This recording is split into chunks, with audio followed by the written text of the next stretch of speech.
It watches Graveyard Cars or it gets the hose again. Doesn't it, Haley? They're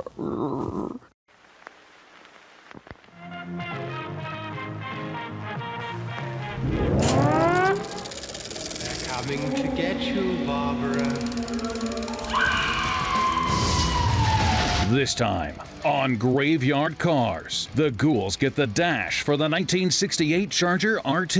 But before the install, Mark shows us the details of the dash's restoration. Continuing the charge, the ghouls install the newly restored grille, bumper, and valance. Royal and Dougie assist Mark with completing the assembly on the one of two 1970 Hemi Coronet RT convertible, installing trim panels, seats, console, and pistol grip shifter. You guys excited? Hot dog. And with the Coronet buttoned up, Royal and Mark take the car out for its initial fire-up and a very sentimental road test. I never think about that Charger now that I don't immediately think of Mom. Bless her heart, she loved that car. In Springfield, Oregon, Mark Worman, together with his skilled ghouls, It has been established that the unburied dead are coming back to life. bring classic Mopar muscle cars back from the dead to look like they did the moment they left the factory floor.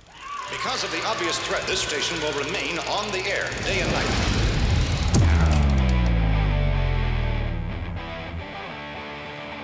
So we got a great episode coming up. Our 1968 Dodge Charger RT. This is a MM1 turbine bronze metallic car, white interior, all numbers matching. Guy bought it in 1972 and has had it ever since.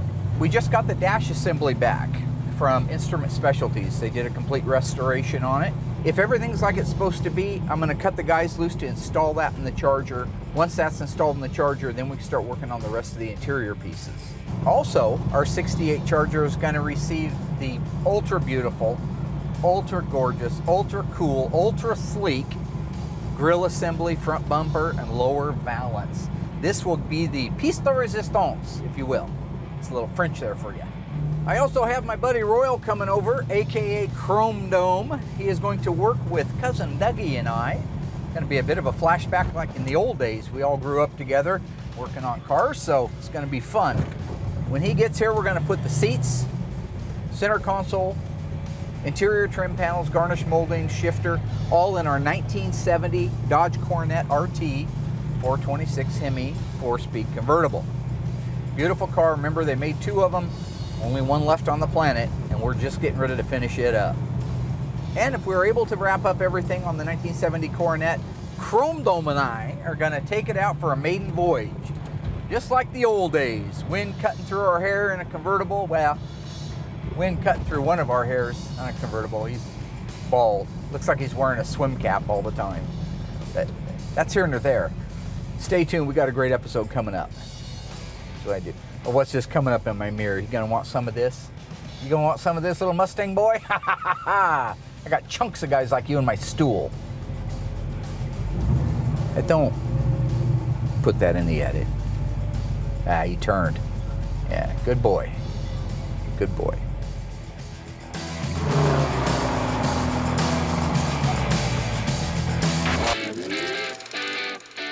Right now the ghouls are getting ready to install our dash assembly in the 68 Charger RT. This is the MM1 RT 440 automatic, original white interior cars, beautiful numbers matching, original owner car. We sent the dash out a couple of months ago to Instrument Specialties. It's back now and they're going to install it. If you take a look at just the back of this, it's very impressive. A lot of cool colors, a lot of cleanliness. If you look closely, you'll see things like the date code on the back of the clock. You'll notice the wiring harness. This is the under dash wiring harness. Now they're about $500 when you go to buy them. But if you put a car together and a 50-year-old wiring harness goes back in, this insulation around the wires is brittle. It doesn't have the insulating ability that a brand new one would have. So what could happen? A meltdown. And that's usually what does happen with using an old wiring harness. I'm not saying you have to. Here at Graveyard Cars, Instrument Specialties, we just put a new one in. Classic Industries makes them, why not put them in? Now the radio has been converted from an AM to an AM, FM, MP3, and that's why the extra wires. But when I roll it over and show you the front of it, it appears to be a stock radio. And that's what most of our customers are going for nowadays. The most impressive part is the front of it, so I'm going to roll it over and show you that. The first thing to see here is take a look at the dash VIN plate. These dash VIN plates cannot be reproduced, period. It's against the law. This is the original one. What Instrument Specialties did was they took it off, detailed the dash, and reinstalled it with the original rosette rivets and the Chrysler Corporation Transfer, a licensed product. This is exactly how that dash VIN plate would look if it was 1968 and the car was on the showroom floor. Another big misnomer done by many, many shops is the finish. If you look carefully, I don't know if the camera will pick it up, but this is a very grainy, textured, matte finish. It's not semi-gloss rattle can. It's not flat black. It's not throw some dirt on it while it's wet paint. This is a lacquer paint by PPG that has a suede agent in it. So the thinking behind a matted finish on the interior of the car is reflection. It's light reflection. So if it's anywhere in the view of the driver of the car, you'll never see a real shiny painted surface. It should be a matted suede finish. And when it dries, it gives it this dry, pebbly finish. If anybody's ever had an original car, they'll know what I'm talking about. That is the difference between some restoration shops and others. You go through the front of this thing, these are not new switches. You can buy a lot of these components, including this face panel right here, these switches, the radio trim bezel. You can buy a lot of that stuff new. And if you don't have one, it's great. But if you have an original like this car was, this was an original car, then they replayed all these things. That's a big difference in what Instrument Specialties will do versus a lot of component restoration shops. The gauges are restored correctly. They're not just a set of decals that are put on. They're actually restored in the spirit of the originals. There's that radio we were talking about. Take a look at that. Looks like an AM radio from the front, but it's actually an AM, FM with an MP3 player. The trim across there, all original. Look at the controls up here. This has not been wire wheeled and satin cleared. They took the original temperature control plate that houses the knobs and had it replated and relettered. One last thing to point out, you'll notice that there's a pretty good gap right here. In 1968, these pads are a soft vinyl stretched over a foam. But the problem with them is, here's this mint condition original, really nice dash, but these have swollen and pulled back and shrunk and moved over the years, and there's nothing you can do about that. These are the nicest ones that'll be out there. This is what we're gonna have to live with. So that's the difference between an OEM restoration on a dash and somebody just doing it in their garage. So with that, I'm gonna let the guys go ahead and do an install.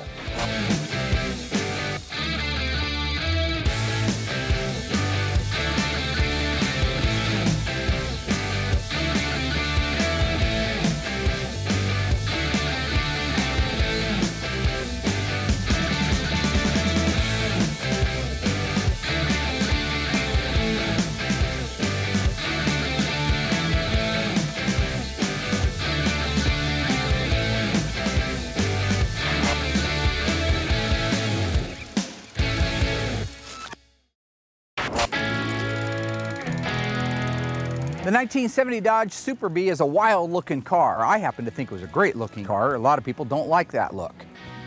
The C-stripe looks like it stops too soon. Why didn't it go into the door?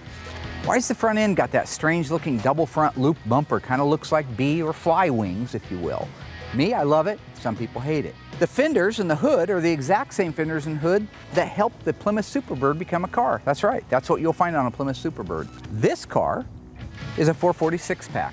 It's a 4-speed car. It's plumb crazy, white interior, Ram Charger hood. It's one of only 599 that were ever built. Those are the reasons that make this car the Graveyard Carz Corpse of the Week. After Larry got the top put on and I got the Bumblebee put on it, we only had a few things left, which is why I have the Dream Team here. Mr. Royal Yoakum, Mr. Cousin Dougie. They are putting this upper garnish molding. This actually holds the tonneau cover in place at the front. So they're putting that in. Then we've got the left and right quarter interior trim panels, back seat back, back seat bottom. Once that's done, they're gonna put the console in it, the front buckets. At that point, we can roll it outside and give it an initial fire up. You guys excited? Hot dog. Hot dog. Yeah, we're excited. Kind of like being backstage at the big fight, you know? Like when Rocky and Adrian. Royal was gone for a season or two. He's busier than heck, and all I get on my emails, what's up with Royal? What's up with Royal? Where's Royal? I don't know, get over it. Everybody loves Royal. Everybody loves Royal. That ought to be a TV show. Everybody loves Royal. There you go. I think yeah. I could write your material for you. Trust me, you're no comedian. Okay, you're a great guy, but you don't know comedy. I'm a great guy. Oh, hey, something just sort of dawned on me. Hang on here. Yeah, you're okay, I think. Something clicking up there? Well, I'm just double checking the order they go in. What I'm wondering is if this hole right here looks like it goes underneath here, right? So does it go like this and then slide under? I just wonder. It may. Wait, I got a light bulb here. Yep. You got a light that goes in the bottom, or in the top up here. Okay, so this is our courtesy light. It snaps into the plastic. All right, so I got that in there. I guess your job is to see if it just slides under there and plays nicely. Must go like that, huh? Just like that right there. Gotcha. Okay. Now,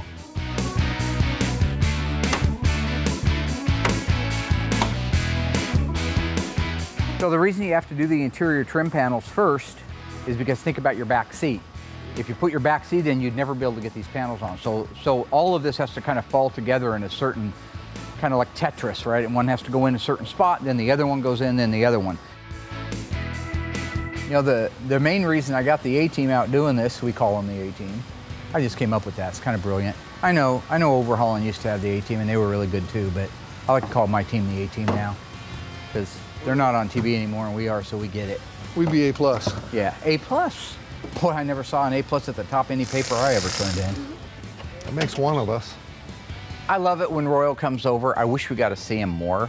We did have a talk about him coming over and spending more time in the afternoons and on the weekends, so hopefully that continues to work out.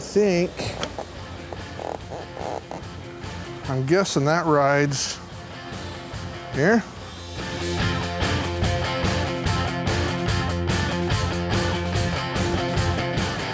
I got the seat back snapped in and I'm ready to put bolts in it. It was giving me a little trouble. I just want to make sure I didn't want to pinch any of those hoses. You have to be really careful because of the exposed hoses. We don't want to break that. I mean, you can take the seat out to get to them, but who wants to do that? Who wants to take the seat out after we put it in? Coming in, Royal. Okay. I'm sorry. Some panels have to go in first, such as the quarter interior trim panels. When they go in, then the rear fascia that goes across the top of the back seat goes in. Once those are in, you make sure your seat belts are in place. Then you can put the seat back in, fasten it in the corners, and then you can put the seat bottom in. So it's just it's a matter of steps to do it. We've done it many, many times. All right. That's beautiful. All right, looking good. Just like that. So we're really starting to wind down on the Coronet. That's good. That means it's almost done. We have some lights that we need to go through and do a systems check on, make sure everything's working like it's supposed to. We still have to put the console in it. We have some button-up things that need to be done, but for the most part, it's getting really close to the finish line. Do we know which way this goes? Can it only go one way? Top. That's good. That's important. Otherwise, you'd be a little upside down, wouldn't we, Rollo? That's okay. Only till you turned it over. Only till you turned it over. Okay, that should go there. And that clips in there. So now they're putting the center console in. You got the 4 screws for that, gentlemen? I do. Okay, great, great, great. So right now they're getting ready to install the world famous pistol grip shifter. Now what's cool about that, I'm gonna stop them right there. Look at the craziness. You wanna know why that's not a straight stick coming all the way up? Because it's a console shift. Mopar was crazy. It goes straight down to the hole in the console, then over to meet the shifter, because remember the drivetrains are offset to the left on a Mopar, and then down. So they have to hold that shifter, slide the plate up into the shifter all the way to the top, and then go down and line it up in the wedges, tap it down, because in 70 it's a wedge style shifter, in 71 it was a bolt-on style. Get that tapped down into place the best they can, then they can put the upper plate on it, and that's done. Awesome. And just like that. All right, now we're ready to go on to the seats. Here, Royal, I will bring yours because I would hate to see you have to walk all the way around. You want to drop that in? Yeah, I'll set it. And I'll put the nuts on underneath. Okay, alrighty. And See you? but for right now, it's okay. Where do you want to go after this? All right, guys. Looking good. Okay, so they're gonna finish up the seats, top off all the fluid levels, get the battery charging on it. After that, we'll start it up outside. If it runs and it does what it's supposed to, we're going on a road test. And a road test.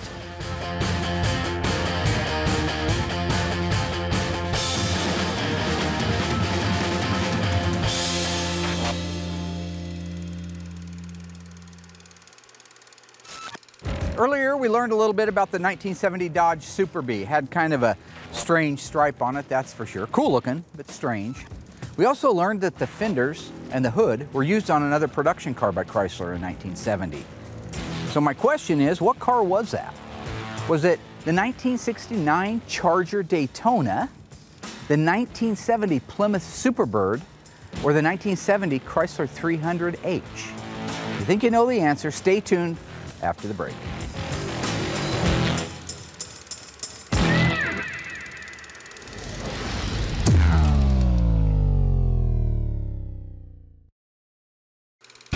Welcome back, my ghouls. How did you do on that one? The question was, what other production car did Chrysler choose to use the 70 Coronet fenders and hood on?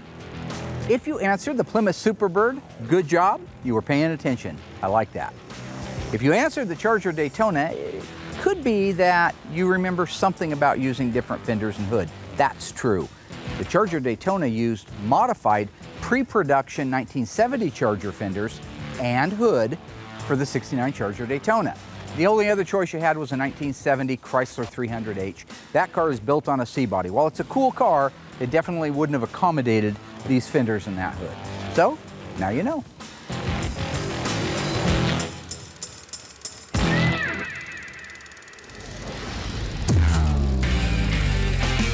So right now, got the ghouls set and everything out to be able to finish up the last pieces on our 68 Charger RT.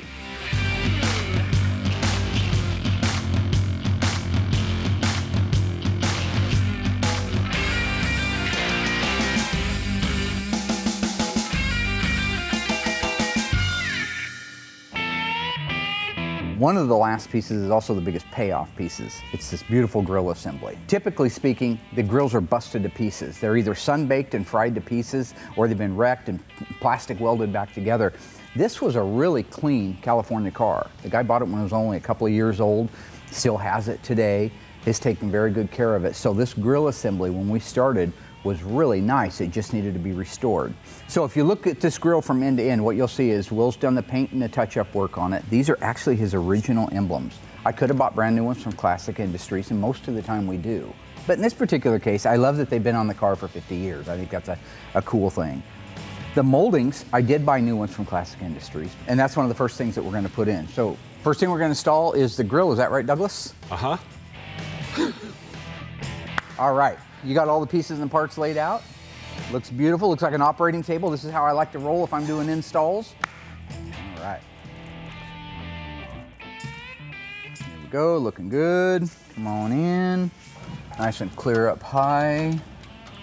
Look good, look good. How we doing? Then we have studs in the back that we've got to line up. They'll keep coming. This bumper's hanging me up here. There we go. I'm going to put one bolt in there just to keep it from falling. Okay. Got it. All right. So I'll put a bolt in over here. There's that one. Okay. So we just slid the grill in. We've got the top bolts pinned in place, most of them. And then there are two horizontal studs that come off the back of the grill reinforcement that go through the core support. So he's going to raise it up. Go up.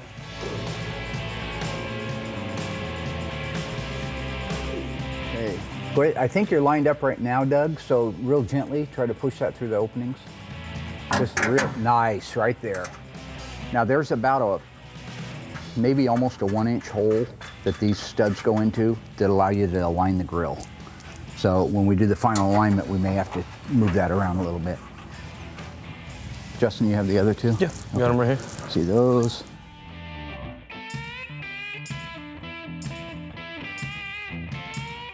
Okay. You won't want to tighten it, right? Right. Right. Snug them up.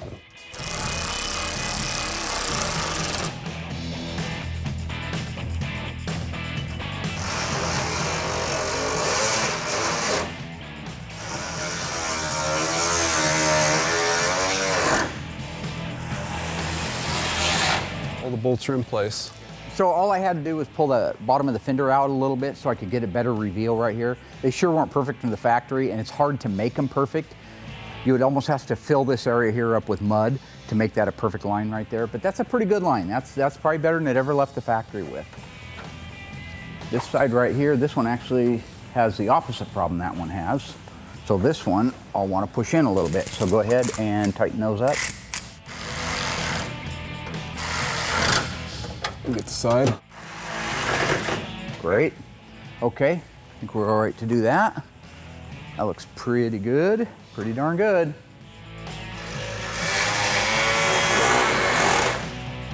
Okay, let's lower it down and put the top ones in. All right, so you got your bolt started over there. Would you bring me, I need a bolt. Thank you.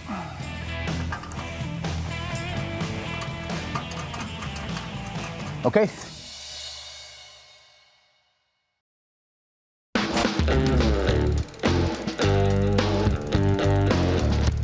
is 1975. You got $500 in your pocket because you got your first job and you're 16 years old. Bob Cochran has 2 Chargers on his lot for sale. They happen to be $500 a piece. The 68 redefined muscle cars, which is probably why the 68 Charger also was the highest selling Charger model of all time. The 69 was cool too. It had a new grille and new taillights, new side markers on it. But some say it wasn't as cool as the 68.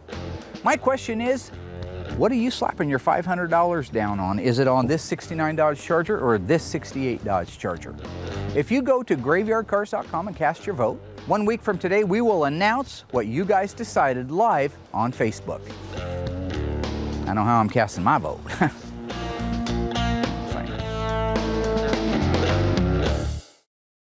So far, the Ghouls knocked out the 1970 Hemi Coronet RT Convertible Assembly, installing seats, console, trim panels, and shifter. If it runs and it does what it's supposed to, we're going on a road test. The Ghouls turned up the tempo on the 68 Charger RT, finishing the interior and dash, and beginning the install of the Charger's iconic grille. Still to come. The installation continues with the Charger RT's grille, front bumper, front valance, and rear window. Is that a trap door? Finally, Mark and Royal fire up the 1970 Coronet RT and take this one of 2 Hemi convertible for its maiden voyage.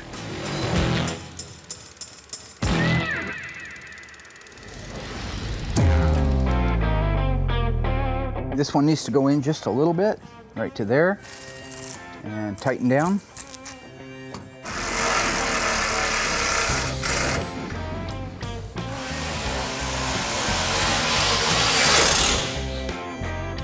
Good job. So all the bolts are tightened down now. Okay, rear end. Okay. Nice, just like that. Needs to go in towards the passenger side a little bit. Get the bolt right here for you. Okay.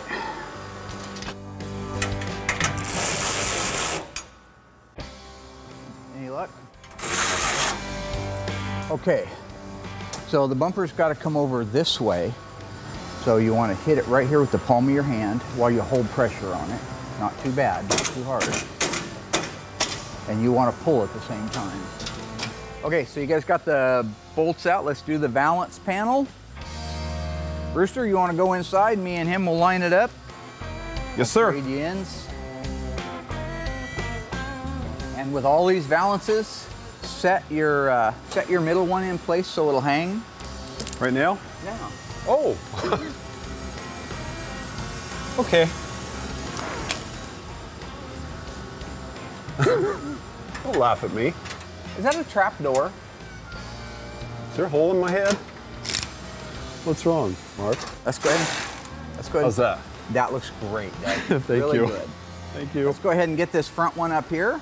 The body men always pre-fit the valances because sometimes, especially when you're dealing with, this is really nice sheet metal from Auto Metal Direct, but you always have a little tweak to do. So they do that before it goes through paint and body, so we're not out here trying to put a valance on that doesn't fit with all the cameras rolling. You know? I need one more fastener. A bolt? Justin, if you could hand me one of those fasteners. Beautiful car, the 68 Charger. Absolutely gorgeous. All right, looks awesome. Everything looks great. Who wants the honors of installing that? How about you, Sir Mannequin? Doug is a mannequin, not a mannequin. He's a can-do kind of guy. What's wrong? Nothing's wrong. Are you How's centering that? That looks beautiful. How's it look? I think it looks good. You like that? I think it's beautiful. So the guys are almost done with it. They're getting ready to put the front bumper guards on. We've got our valance, our bumper, our grille assembly. The only things left on this car right now are we've got to go down to Accurate Exhaust in Roseburg and pick up the system for it. Classic Industries just got in the much back-ordered console top plate assembly for it. I've got to put a bumblebee stripe on it. Then all we have to do is start it up, take it down, have the alignment done, do our road test, check for squeaks and leaks, final detail, and that car is done and able to go back to the owner.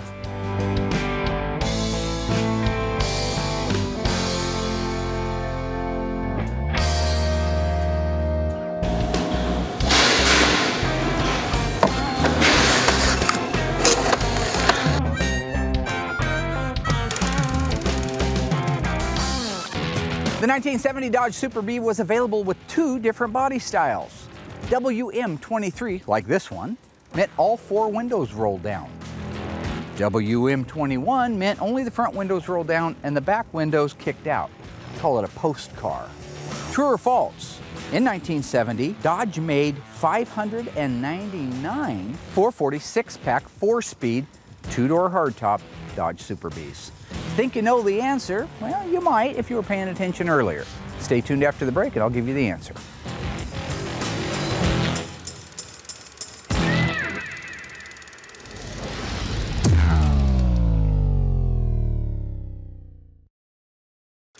Welcome back, my ghoulish friends. How did you do on that question? True or false? Dodge built 599 70 Coronet Super Bee 446-pack 4-speeds in a hardtop version. Did you say true? Good job. Nice work. You were paying attention. Now, I could have said how many two-door posts were built, and I bet you wouldn't know that answer because I didn't give it to you. For the record, it was 109. That's right. 109 446-pack 4-speed 1970 Dodge Super Bees were built in a post model, 599 in a hardtop. So,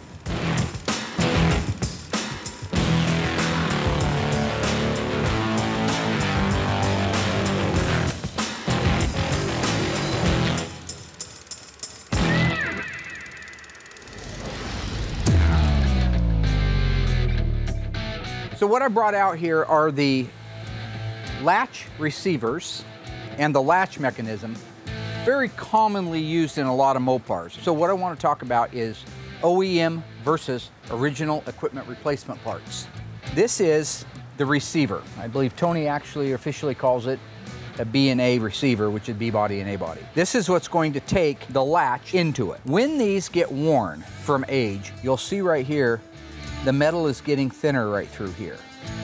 It's nice and full here because this isn't a contact area for the latch. This is. That area right there intersects, this is your average door latch right here, with this nylon right here, this guide. So when these go together, this comes in like that, and it slides right there. This area here that you can see the marks on are what wear on this area right here. Besides just being a cosmetic problem with this receiver, if you look here, you'll see where this area that is getting beat and worn has begun to encroach into the screw opening. That metal's beginning to fail right there. You look at the brand new one, it isn't very thick anyway between that screw opening and the top, but it is there and it is in good shape. So if you bought the new one, you put it on your car, you just want to make sure that the latch is cleaned, lubed, and ready to go, the adjustment is right, and then they would work together like they're supposed to. So the bottom line is, when do you do the new one versus the original? Everybody knows me, I love original. I love original, I love original. A lot of times it doesn't make sense, especially in something that's really not keyed to the car with like a VIN. Something that could be on every B-body back in those days. Look for a really nice used one, but even if you found one that has less wear right here, you'd still have to have it replated. You still have to do your math and figure out, is it cheaper and better to restore an original one than to use these really nice, nearly exact, except for the little numbers on the back, replica from Tony's. So next time we'll talk about the doors and some of the other broken parts that can go on inside there that make it impossible or not very much fun to drive your car.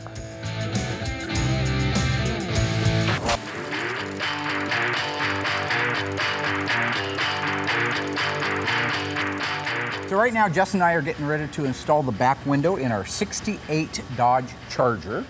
Now this is our 68 RT MM1 turbine bronze with the white bumblebee and white interior. It's beautiful. Yes, gorgeous. Justin has done an awesome job getting the car put together. And I think all that we have left is the windshield wiper arms, back glass, back glass reveal moldings, and hubcaps. Yep, that's it. And then we can deliver it. Awesome. So the first thing we'll want to do is take this protective film tape off of our actual bedding compound, or ribbon, if you will. We've already put the ribbon down on the glass channel. And now what you see here, this real fine edge that looks shinier than the rest of the ribbon, that's the actual area that's going to seal the best against the glass. We're going to want that to press firmly against the glass all the way around. Okay. So do we do the dome side Yep. facing out? Yep. Okay. So it's got a curve to it, so we want the curve out. And then, so what you want to do is, before we even make contact, I want to take a look. If you were to get it as close as you can without touching, side to side, how are you setting distance-wise from the reveal clip? About 1/4 of an inch. It's about what I've got. Okay. And then the same thing on the bottom, you can come down a little bit on yours, I think, right there. Right there.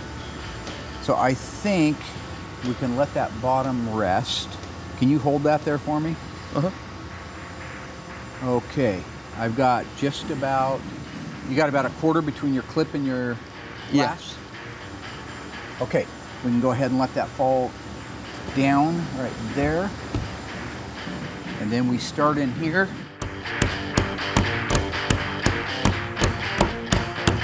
The main reason you're hitting it with the flat part of your hand is if you hit it with a club like that, there's a good chance you can break it.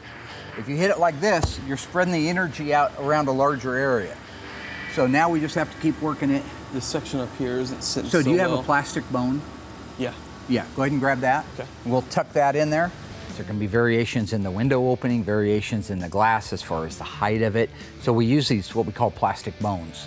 It's a little tool that's made of plastic. It allows you to get in there once the window's in place. If you have a low spot in the urethane that isn't touching the glass, you can take this and push it down, bring it out, bolster it up against the glass, and then tap the glass in against it. Okay, I think we got it, so now we can put the back glass moldings on. All right. Let's grab those. When you go to put the moldings on and there's a window in place and there's 8 coats of paint on it and clear coat, it always gives you some kind of a problem. What you hope is it's the least amount of problems, meaning it'll usually take 2 guys to put them on at the same time because one will have to hold it in place while the other one taps it down. So mostly you want to make sure you're fitting your corner and don't push this one in yet. Not that one. Leave the other ones in. Okay, do you want to check this gap right here? Yeah.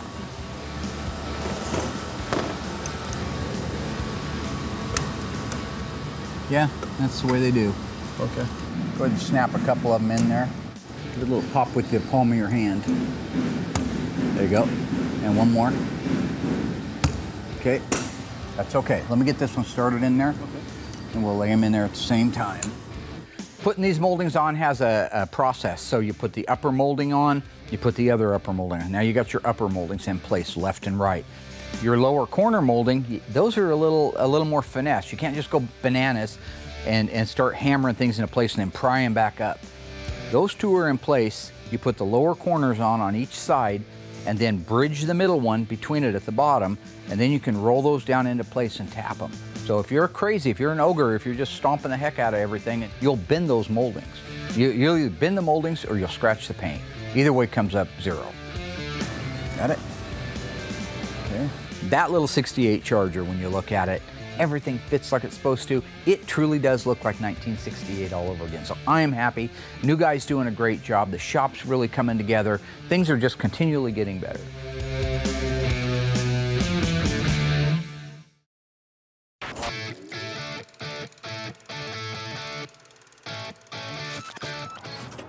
It's a beautiful car. It's gorgeous. That color really pops out here. It's so different than inside. It actually sparkles out here. So Royal and I have got the Coronet outside now. We're getting ready to do the initial fire off of it. I don't anticipate any problems. All right, let's see what we got, boss. Fire it up. All right.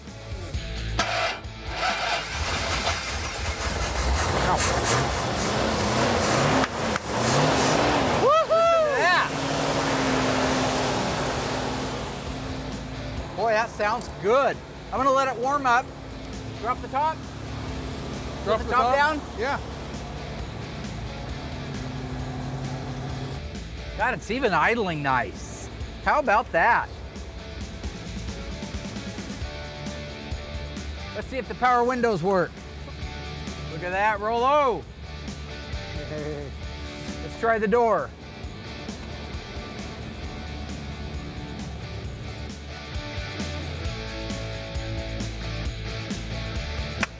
All working, Rollo. Nice.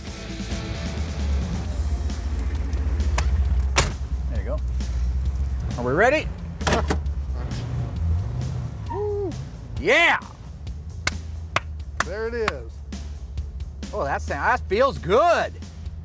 Feel solid brakes. Feels good, yeah. Brakes are good. Doug's been doing a great job. Doug's got those things dialed in. Look at really? that. That thing shifts like butter. Listen to that. No whining, no howling, no growling, no nothing. Everything just is solid. in Just this feels car. solid, doesn't it? Yeah. Listen to that. First gear. Wow. Track's nice. Look at the steering. Pretty good for a first-time guess. Typically speaking, when you take that car out the first time, you have a pen and paper with you. And you write down this punch list of everything that's wrong. And on that one, I don't know what I would write down other than it needs an alignment. Yeah. I'm just amazed, considering I still have to do the alignment on it, how nice the car drives.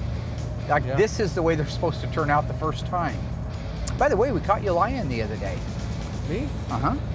I was watching back through some footage of you. You were talking to Dougie, I think it was. Speedometer goes to 150. We'd have to see if it did it. Okay, I guess we did, didn't we? Yes, we did. Then you made some kind of comment like, oh, I would never do that on the road. Oh, but not on the street. We didn't do that on the street. Just to clarify. Then we found some footage of you back in season 1. Here we go. 100. Oh, yeah.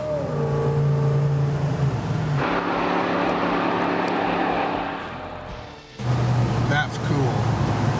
And do you know I got in trouble for that crap? Exactly. That's payback. Take trouble for everything. That's awesome. Jeez. Woo! That's awesome. That sounds good, doesn't it? Yeah, baby. I love these cars. It's a over-the-counter replacement block. There's no VIN on it. It's a 1972 over-the-counter replacement Hemi, which is good compared, you know, I mean, perfect would have been the original engine in it, but it doesn't work that way, right? But it had that one in it, and we sent it out and had it built, put it back together again, and boy, it sure feels good. That sounds good. Oh, I love God, that's that dual fours, man. Nothing like it. Boy, that just feels good right there. Like does. usually you let the clutch out and all kinds of weird things happen. But boy, that track's nice. I think Brett will love the car for a multitude of reasons. It's a gorgeous car, it's stunning color, it's right. We matched it against an original panel, so we know we've got the right color. The body and the paint is as good as you can do on a car, so, you know, I'm not bragging, I'm just saying it's as good as you can do on a car. Those are 410 gears, and it feels like it would pull for a long time. Oh, yeah. Wow. This is like the old days, except we never had anything this cool. No. What was Well, the we coolest thought car we we did. had as kids? every car we had was cool. I know. You know, I sure wish I had more pictures of my Charger. I've got 2. Yeah, we didn't think about that. They didn't have smartphones back then. I never think about that Charger now that I don't immediately think of Mom. I don't know exactly why, but she loved that little car. She loved the day I got it. Oh, she was cool. watching out the living room window when you and I were out there using all of her Ajax on the top, trying to get it to go white again. Yeah, just bless her heart. She loved that car. Yeah. That's funny. I never knew that. I never knew. She did. I thought because she said you were always going to kill yourself. I know. Even when we were over there at the old folks' home there at the end, she would tell everybody these stories about how she was walking down the road one day. Because I tell her I am a saint, right? But Well, yeah. she's walking down the road one day and she sees this car coming down the road backwards really, really fast. She realizes it's me. Then I hit the brakes and crank the steering wheel. It was a Rockford 180. And I look up and there's Mom. It's not what it looks like. Yeah, it's exactly what it looks like. Did you take your keys? No.